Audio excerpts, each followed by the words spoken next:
Howard Wolowitz is one of the most divisive characters in The Big Bang Theory. Really? Why? For some viewers, he starts off as the least likable member of the group. Creepy, immature, over-sexualized, and socially tone-deaf. For others, he has a surprisingly sophisticated sense of humour. He's the funny one, the talented one, and a different kind of weird, and also an essential part of the show. But beneath the surface, Howard is not really a character about jokes or awkward flirting. This is all just a facade. Howard's story is really one of stalled development. He is also, in my opinion, the character who is the most overlooked and easily dismissed. Now, I'm not denying that he is a questionable and problematic character, especially with his attitude towards women in the early seasons. But today is not about judgment. Today we're going to try and look deeper to understand the character of Howard Joel Wolowitz. Why is he the way he is? What are his greatest fears? What is holding him back, and how is he impacted by the relationships in his life? Well, let's find out.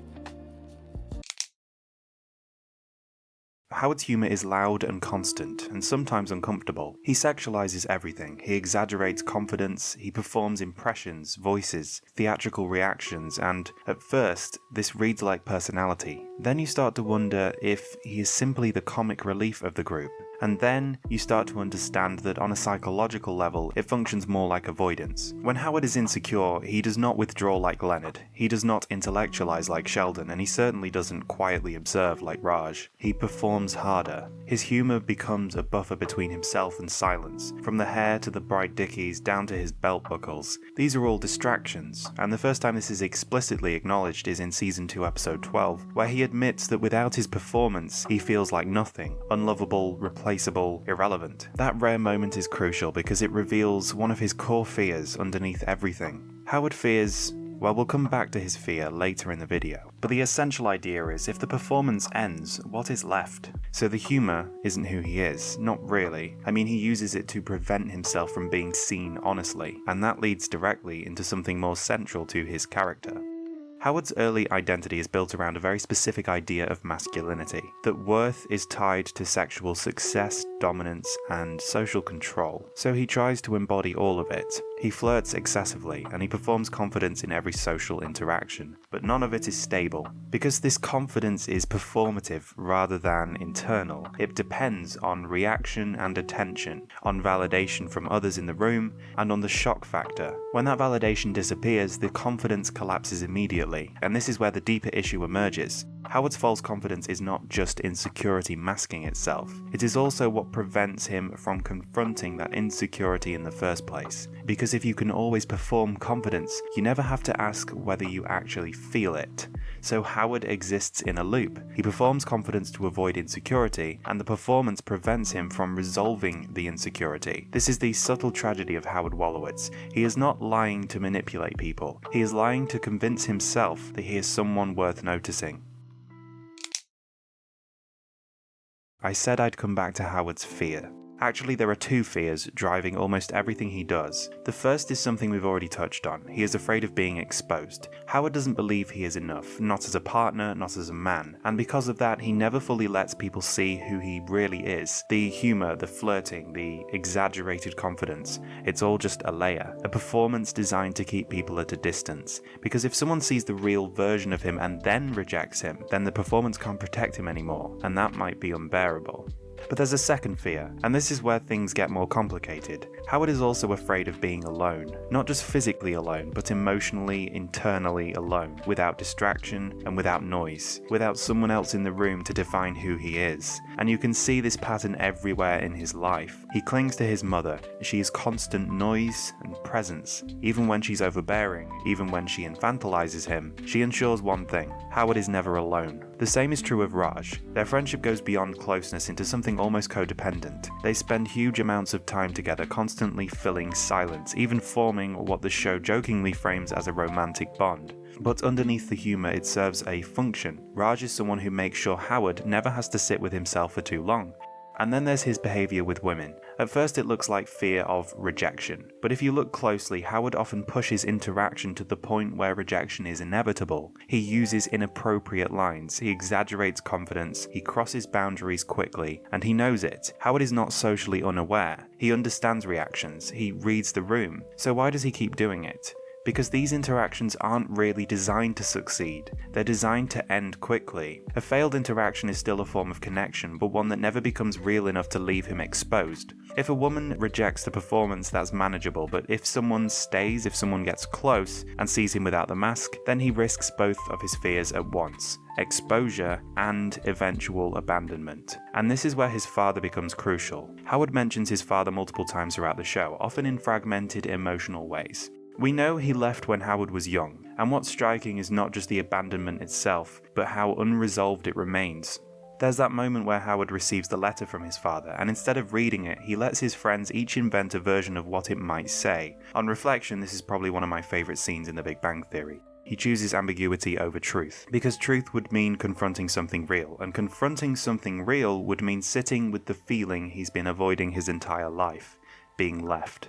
And that's the link between these two fears. Howard is afraid of being exposed because he believes he's not enough, and he's afraid of being alone because he believes people will eventually leave. So he builds a life that protects him from both. He performs instead of revealing himself, and he surrounds himself with constant noise, people, and distraction. Because if he never fully lets people in and never fully ends up alone, then he never has to confront either fear completely. And this is why intimacy becomes so difficult for him, not because of rejection, but because real intimacy threatens both sides of his identity. It requires honesty, which risks exposure, and it creates closeness, which risks loss. This is what makes his relationship with Bernadette so important, because she doesn't allow him to stay entirely in performance. She challenges him, she pushes him into real conversations, conflict and vulnerability, and honesty. And at first he resists that. But over time he begins to tolerate something new. Moments where he isn't performing, and moments where he isn't hiding. You see this even more clearly when he goes to space, because for the first time Howard is removed from everything that usually protects him. No Bernadette, no mother, no Raj, and no audience. Just isolation, responsibility, and himself. And initially he struggles. In fact, he struggles for the entire mission. But slowly, at least the performance starts to fall away. Because in that environment, it doesn't work anymore. So when we look at Howard's arc, it's not just about confidence or maturity. It's about learning to live with two opposing fears. The fear of being seen and the fear of being alone. And these are two difficult fears to balance because they contradict each other. If you don't want to be seen, the easiest solution is being alone. If you don't want to be alone, the easiest solution is being seen. But Howard can't do either fully, so he lives in this strange, painful purgatory. And only at the very end do we start to understand what connects them, because somehow both fears come from the same place, a deep discomfort with himself. You could call that insecurity, or more precisely, a fear of the self, autophobia if you will. And growing up for Howard Wolowitz is not about becoming someone new, it's about finally learning how to face both of those fears without needing to hide behind the performance.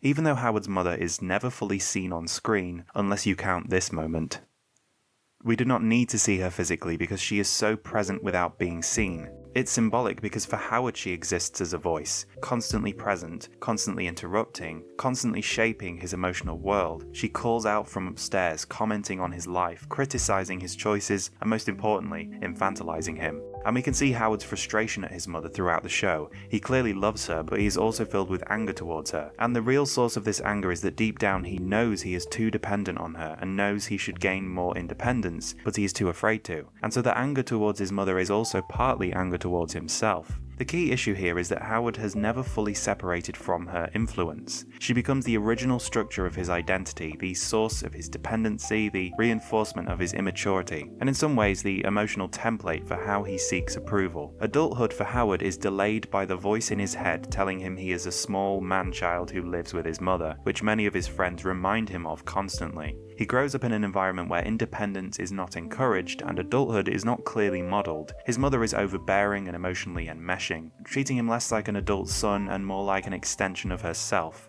At the same time, there is no strong paternal counterbalance to guide him into a different model of masculinity. His father left them. Growing up, he also has no siblings, and we can also infer very few friends. There is no one else for him to learn from. I reached a similar conclusion about Jake from Brooklyn Nine-Nine, the only child who becomes a master of self-amusement. That is why early Howard often feels emotionally stuck, Not because he lacks intelligence or ability, but because he never had a stable framework to grow out of. For most of Howard's life, growing up is something he can avoid. Not because he lacks the ability, but because his environment never truly requires it. His mother does most things for him, and she anchors him in a version of himself that is permanently adolescent. Even when he resists it, even when he complains, the structure remains the same. Howard is still someone's child before he is his own person. And that means adulthood is always optional, delayed, negotiable, something he can perform rather than fully step into. But when his mother dies, that structure disappears instantly. And what's interesting is that the show doesn't make a huge spectacle of it. There's no dramatic transformation, no sudden reinvention of character. But something fundamental shifts, because for the first time in his life, Howard cannot go back. There is no voice upstairs calling his name, no safety net of regression. Or is there?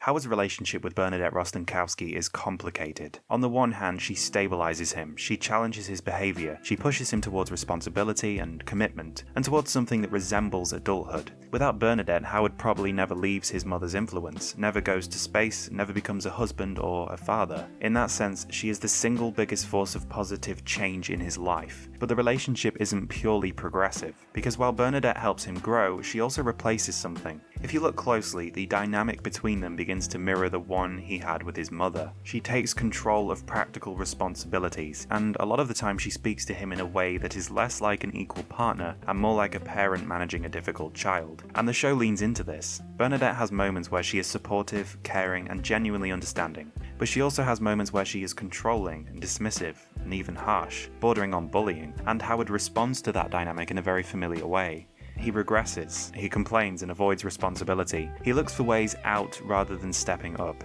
Instead of fully becoming independent, he shifts his dependency from one figure to another. This is why his development feels real but incomplete, because Bernadette doesn't just help Howard confront his fears, she also protects him from them, to an extent. She gives him stability without requiring independence, and she gives him intimacy without requiring full vulnerability. And in doing so, she allows him to function as an adult without fully becoming one. That doesn't mean the relationship is a failure. In fact, it's one of the most realistic relationships in the show, because real relationships are often both supportive and limiting at the same time. Bernadette helps Howard become better, more responsible, and more capable. But she also, whether it's intentionally or not, maintains the very dynamic that kept him stuck in the first place. So Howard doesn't completely escape his past. He just reshapes it into something more socially acceptable. And that's the tension at the center of their relationship. It is both his greatest step forward and the reason he never fully lets go of who he used to be. But he does get pretty far, and a lot of viewers feel his character arc is one of the most complete in the show. And we can see a sense of responsibility forming in Howard. And this responsibility is put on show when he has his first child. You can see the shift, especially in season 9 episode 16, when the responsibility of fatherhood forces him to invent the guidance system that becomes a primary focus of season 10.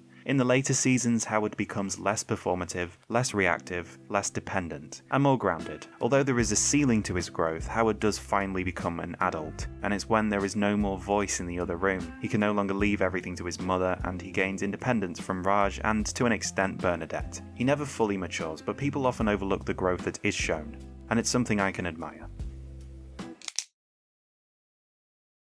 One of the most overlooked aspects of Howard's character is that he is genuinely exceptional. I mean, nobody talks about this, but he is a highly skilled engineer who contributes to serious scientific work. His intelligence is applied and practical, not abstract like Sheldon's, but no less real. He has worked with big names like Hawking, he's worked with NASA, he's even been to space. Beyond that, he is multilingual, and not just in Klingon. He is proficient in Russian to the point of being able to decode old scientific papers in the language. He is fluent in Mandarin, and he knows enough American Sign Language to get Raj through a date. On top of this, he speaks to varying degrees French, Latin, Hebrew, Arabic, and Persian, a veritable polyglot. He is also highly skilled in impressions and mimicry. He is musically creative and plays the piano. He can perform magic, and he is socially adaptive in complex ways. And we forget that humor itself requires many different types of intelligence. His brilliance is not missing. It is just distributed in ways that are not always recognized as genius. He is often put down by everyone around him, especially Sheldon, but most of the other characters constantly point out the fact he doesn't have a PhD, including his mother and his wife. The tragic thing is, even with all of these talents, Howard never uses them to gain real confidence or develop as a person. He uses them to deepen his persona, and for most of the show he just uses them to attempt to impress women. But he could be so much more than that. And I think because of this, he is often underestimated both by others and by himself. Howard feels like someone that should be more, but isn't. And although he does achieve great things in his life and slowly develops, I can't help but wonder about his untapped potential. He slowly learns how to use humour as something more than a defence, to use confidence as something more than a mask, and to use relationships as more than dependency systems, at least for the most part. Howard matters as a character. We just don't like to admit it. I think one of the reasons many people struggle with him, other than the more obvious reasons I've mentioned, is because we see a part of ourselves in him, and it's a part we don't like. The part of us that is insecure, and the part of us that knows we could be more if we just trusted ourselves. It's the part of us that wants to let our real selves out into the world, but only after the next joke, the next performance, the next line. Thanks for watching, guys. I forgot to record this before, but I have 2 updates for you. Firstly, we now have an Instagram page for the few people who mentioned they'd be interested in this. It's more of an experiment for now, but we'll see how it goes. Link in description. Secondly, and I cannot believe I'm saying this, but this channel is steadily moving closer to 10,000 subscribers. In anticipation of this, I thought it would be fun to make a special video. It's going to be half essay as usual and half Q&A. That's the plan anyway. If you have a question, you can follow the link in the description to a form. I will aim to pick some questions that I feel I can give a response to that fits my usual style. I just thought this would be fun if you have a question about the channel or a character I've covered or something like that. Either way, thanks for being here. I'll see you in the next character analysis.